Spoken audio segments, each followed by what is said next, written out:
حضرت محمد صلی اللہ علیہ وسلم کا پورا خاندان ہر مسلمان کو یہ لازمی معلوم ہونا چاہیے۔ حضور صلی اللہ علیہ وسلم کے کتنے بھائی تھے اور ان کے کیا نام ہیں؟ حضور صلی اللہ علیہ وسلم کے ماموں کتنے تھے اور ان کے نام کیا ہیں؟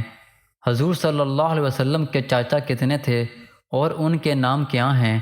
حضور صلی اللہ علیہ وسلم کی پھوپھیاں کتنی تھیں اور ان کے نام کیا ہیں؟ قدیم انسانی معاشروں میں نسب کی طہارت اور پاکیزگی کو شخصیت کی مہارت اور پاکیزگی پر دلیل سمجھا جاتا ہے۔ اس حوالے سے قدیم اہل عرب بالخصوص نسب اور رشتہ داری کے بارے میں گہرا علم رکھتے تھے اور اس بنیاد پر شخصیات کے حسن و قبا کا تعین بھی کرتے تھے۔ وہ خون کی پاکیزگی اور نیک نسب ہونے پر فخر کا اظہار کرتے اور شجرہ نسب کے حفظ اور اس کی جانچ پڑتال کا خوب اہتمام کرتے تھے۔ یہ ایک تاریخی حقیقت ہے کہ عربوں کے علاوہ کسی قوم نے نسب کو اتنے باوقار انداز میں یاد رکھنے کا اہتمام نہیں کیا تھا۔ حضرت محمد صلی اللہ علیہ وسلم کو زندگی کے ہر پہلو میں انسانیت کے لیے بہترین نمونہ بنا کر بھیجا گیا ہے، اس لیے آپ صلی اللہ علیہ وسلم کا سلسلہ نسب بھی ہر لحاظ سے مثالی اور لسانی تھا۔ آپ صلی اللہ علیہ وسلم کا سلسلہ نسب اپنی سچائی، امانت داری، ہمدردی اور رحم دلی کے صفات کے لیے پورے جزیرہ نماء عرب میں مشہور اور منفرد تھا، جس کا ذکر خود احادیث طیبہ میں نبی صلی اللہ علیہ وسلم کے مختلف مقامات پر فرمایا ہے۔ نبی اکرم صلی اللہ علیہ وسلم کا تعلق حضرت اسماعیل علیہ السلام کی نسل سے تھا، جنہیں عام طور پر بنو اسماعیل یعنی اسماعیل کی اولاد کہا جاتا ہے۔ حضرت اسماعیل علیہ السلام کی اولاد میں سے ایک بیٹے کا نام کدار تھا، جن کی نسل میں سے حضرت عدنان مشہور ہوئے، جو عرب کے تمام ادنائی قبیلوں کے جدی آلہ تھے۔ رسول اللہ صلی اللہ علیہ وسلم کا تعلق بھی ادنائیوں کی ایک شاخ سے تھا، جو قریش کے نام سے جانی جاتی تھی۔ یہ شاخ فہر بن مالک کی اولاد میں سے تھی۔ سیرت نگاروں اور ماہرین انساب کی طرف سے اس بات کی تصدیق کی گئی ہے کہ حضرت محمد صلی اللہ علیہ وسلم کا سلسلہ نسب ان کے جد اعلیٰ حضرت عدنان تک نہایت صداقت اور درستگی کے ساتھ درج ہے۔ حضرت عدنان تک حضور صلی اللہ علیہ وسلم کا سلسلہ نسب ناقابل تردید طور پر واضح ہے، جو 20 واسطوں سے ہوتا ہوا ان تک پہنچتا ہے۔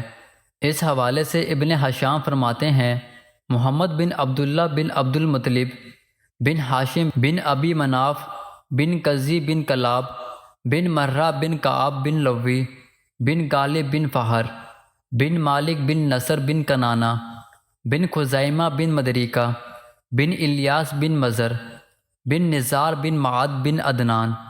انبیاء علیہ السلام کا تعلق ہمیشہ اعلیٰ خاندان اور پاک نسب سے رہا ہے۔ حضرت جعفر بن ابی طالب رضی اللہ عنہ سے حبشی بادشاہ نجاشی کے ساتھ اپنی گفتگو میں اس کا ذکر کیا تھا۔ حضور صلی اللہ علیہ وسلم پر ایمان لانے کی ایک وجہ بتاتے ہوئے انہوں نے فرمایا، اللہ تعالیٰ نے ہمارے درمیان ایک ایسا رسول مبعوث فرمایا جس کا نسب، سچائی، دیانت اور پاکیزگی ہم جانتے ہیں۔ اہل عرب میں یہ بات عام تھی کہ جو شخص بھی کسی منصب یا فضیلت کا اپنے لیے دعویٰ کرتا، اسے سب سے پہلا اپنا حسب و نسب اور اپنا شجرہ لوگوں کے درمیان واضح کرنا پڑتا تھا، جس سے اس کی شخصیت کے حسن و قاب کا اندازہ کیا جاتا تھا۔ شاید اسی لیے رسول اللہ صلی اللہ علیہ وسلم نے اپنے نسب شریف کی اہمیت و فضیلت کے بارے میں خود بھی ارشاد فرمایا، بے شک اللہ تعالیٰ نے بنی اسماعیل میں سے کنانہ کو چن لیا، پھر کنانہ میں سے قریش کو چن لیا، پھر قریش میں سے قبیلہ ہاشم کو چن لیا، پھر قبیلہ ہاشم میں سے مجھے چن لیا، یعنی میں محمد صلی اللہ علیہ وسلم اپنے حسب و نسب کے اعتبار سے اعلیٰ ہوں اور عربوں کی عمدہ ترین خاندان سے تعلق رکھتا ہوں۔ آپ صلی اللہ علیہ وسلم کے تمام آباء و اجداد اپنی اقوام میں کردار، شرافت، وقار اور تقوی میں سب سے بہتر تھے۔ حضرت علی رضی اللہ عنہ بیان کرتے ہیں کہ رسول اللہ صلی اللہ علیہ وسلم نے اپنا نسب بیان کرتے ہوئے فرمایا کہ تمام نسلوں میں میرے تمام آباء و اجداد نے صرف نکاح شرعی سے اپنے تعلقات استوار کیے ہیں۔ آدم علیہ السلام سے لے کر عبداللہ تک ان میں سے کسی نے نہ بھی بدکاری، زنا یا کسی اور قسم کی ناجائز فعالیات تعلق قائم نہیں کیا۔ نبی اکرم صلی اللہ علیہ وسلم نے اس بات کی تصدیق کی کہ آپ صلی اللہ علیہ وسلم کی قوم، قبیلہ، خاندان اور گھر تمام مخلوقات میں بہترین ہیں۔ امام ترمذی رحمۃ اللہ علیہ نے رسول اللہ صلی اللہ علیہ وسلم کا یہ قول نقل کیا ہے، بے شک اللہ تعالیٰ نے مخلوق کو پیدا فرمایا، پھر مجھے ان میں سے بہترین گھروں میں رکھا، پھر ان دو گھروں میں تقسیم کیا اور مجھے ان میں سے بہترین گھروں میں رکھا، پھر ان کو قبیلوں کی شکل دی اور مجھے ان میں سے بہترین قبیلے میں رکھا، پھر ان کو خاندان کی شکل دی اور مجھے ان میں سے بہترین خاندان میں رکھا، پھر مجھے رشتہ داری اور نسب میں ان میں سے سب سے بہتر رکھا۔ مذکورہ حدیث اس حقیقت پر روشنی ڈالتی ہے کہ حضرت محمد صلی اللہ علیہ وسلم کے نسب میں تمام آباء و اجداد اپنے دور کے توحید پرست، مومن اور عظیم انسان تھے۔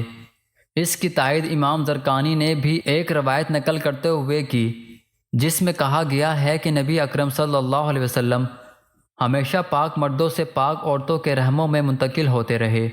قاضی ایاز اس حدیث کی مزید وضاحت کرتے ہوئے فرماتے ہیں کہ نبی صلی اللہ علیہ وسلم کا نور ہمیشہ شریف اور پاکیزہ انسانوں میں رہتا تھا۔ وہ ابن عمر رضی اللہ عنہ سے روایت نقل کرتے ہیں کہ جب آپ صلی اللہ علیہ وسلم زمین پر تشریف لائے تو آپ صلی اللہ علیہ وسلم کا نور آدم علیہ السلام کی ظلب میں موجود تھا، پھر کئی نسلیں گزرنے کے بعد یہ نور سلب ادریس تک پہنچا اور پھر سلب نوح تک پہنچا۔ نوح علیہ السلام سے یہ نور سام میں منتقل ہوا اور پھر ابراہیم علیہ السلام تک پہنچا۔ اس نور نے ہر نسل و زمانے میں پاک پشتوں اور پاکیزہ رحموں کے ذریعے اپنا سفر جاری رکھا، اور یوں محمد صلی اللہ علیہ وسلم کا یہ نور آدم سے حوا سے ہوتا ہوا عبداللہ اور آمنہ تک پہنچا۔ یہ اس بات کی گواہی ہے کہ رسول اللہ صلی اللہ علیہ وسلم کے تمام آباء و اجداد اپنے وقت کے بزرگ اور معزز ترین لوگ تھے، اور ان کی شرافت و بزرگی کی وجہ سے آس پاس کے لوگ ان کی عزت کرتے تھے۔ حضرت ربیعہ بن حارث رضی اللہ عنہ سے روایت ہے کہ رسول اللہ صلی اللہ علیہ وسلم کو یہ اطلاع ملی کہ کچھ لوگوں نے آپ صلی اللہ علیہ وسلم کی ذات اقدس پر انگلی اٹھائی ہے۔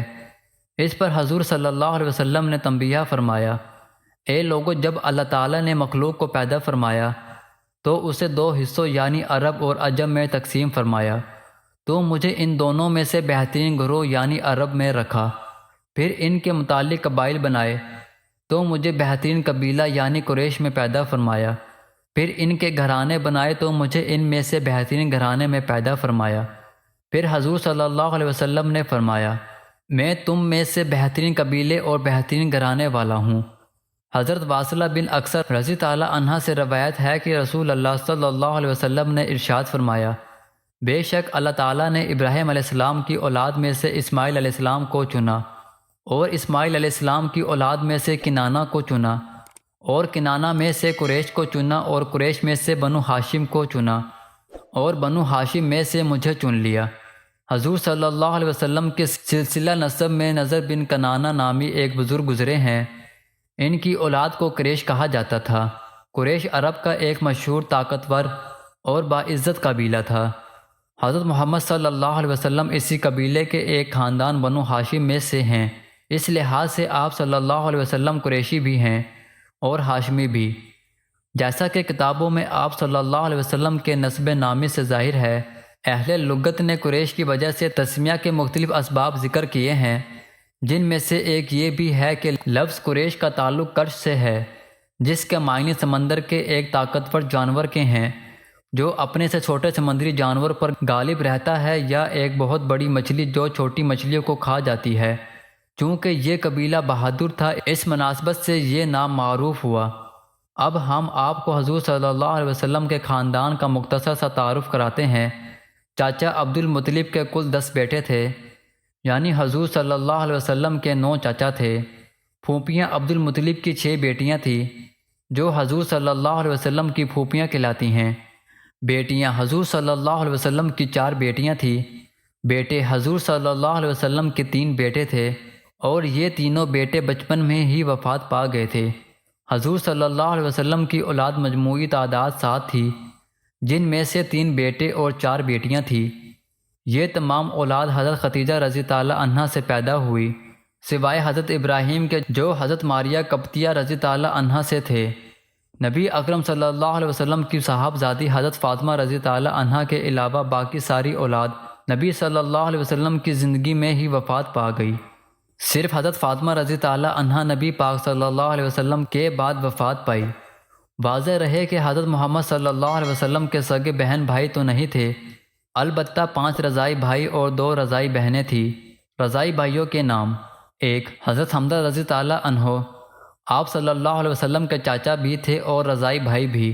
حضرت ابو سلمہ بن عبد الاسد رضی تعالیٰ عنہ، ابو سفیان بن حارث، عبداللہ بن حارث۔ رضائی بہنوں کے نام: انیسہ بنت حارث، حذیفہ بنت حارث جو شیمہ کے نام سے مشہور تھی۔ روایت ہے کہ جب حضرت سعد بن ابی وقاص رضی تعالیٰ عنہ تشریف لائے تو نبی اکرم صلی اللہ علیہ وسلم نے فرمایا، یہ میرے ماموں ہیں، اگر کسی کا ایسا ماموں ہو تو وہ مجھے دکھائے۔ یعنی آپ صلی اللہ علیہ وسلم اپنے ماموں پر فخر فرما رہے تھے۔ نبی اکرم صلی اللہ علیہ وسلم کی والدہ حضرت آمنہ کا تعلق بھی بنو زہرہ سے تھا، اور حضرت سعد بن ابی وقاص رضی تعالیٰ عنہ بھی بنو زہرہ سے تھے، یعنی وہ حضرت آمنہ کے رشتہ دار تھے اور ماں کی طرف کے رشتہ دار ماموں ہوا کرتے ہیں۔ حضور صلی اللہ علیہ وسلم کی ازواج مطہرات کی تعداد 11 تھی۔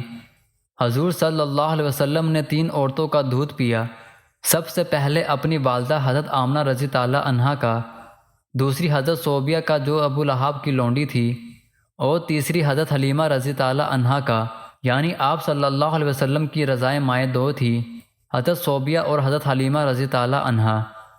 حضرت جبرائیل علیہ السلام نے بارگاہ رسالت میں عرض کی، میں نے تمام زمین کی سمتوں اور گوشوں کو چھان مارا، مگر نہ تو میں نے آپ صلی اللہ علیہ وسلم سے بہتر کسی کو پایا اور نہ ہی بنی ہاشم کے گھرانے سے بہتر کوئی گھر دیکھا۔ علامہ عبد الرؤف مناوی رحمۃ اللہ علیہ فرماتے ہیں، حضور اکرم صلی اللہ علیہ وسلم اپنے اصل ماں باپ کے لحاظ سے بھی سب سے بہتر ہیں، کیونکہ آپ صلی اللہ علیہ وسلم پشت در پشت پاک طلبوں اور رحموں میں نکاح کے ذریعے منتقل ہوتے رہے، یہاں تک کہ حضرت عبداللہ کی پشت میں پہنچے۔ ابو سفیان رضی تعالیٰ عنہ جب وہ ابھی اسلام نہیں لائے تھے، ہرقل کے دربار میں ان سے رسول کریم صلی اللہ علیہ وسلم کے نسب کے بارے میں پوچھا گیا تو انہوں نے جواب دیا کہ وہ آپ صلی اللہ علیہ وسلم ہم میں سب سے اعلیٰ نسب والے ہیں۔ اللہ پاک ہمیں دین کی مکمل سمجھ نصیب فرمائے، بہتر عمل کرنے کی توفیق عطا فرمائے اور ہمیں ان کے نیک بندوں میں شامل فرمائے، آمین۔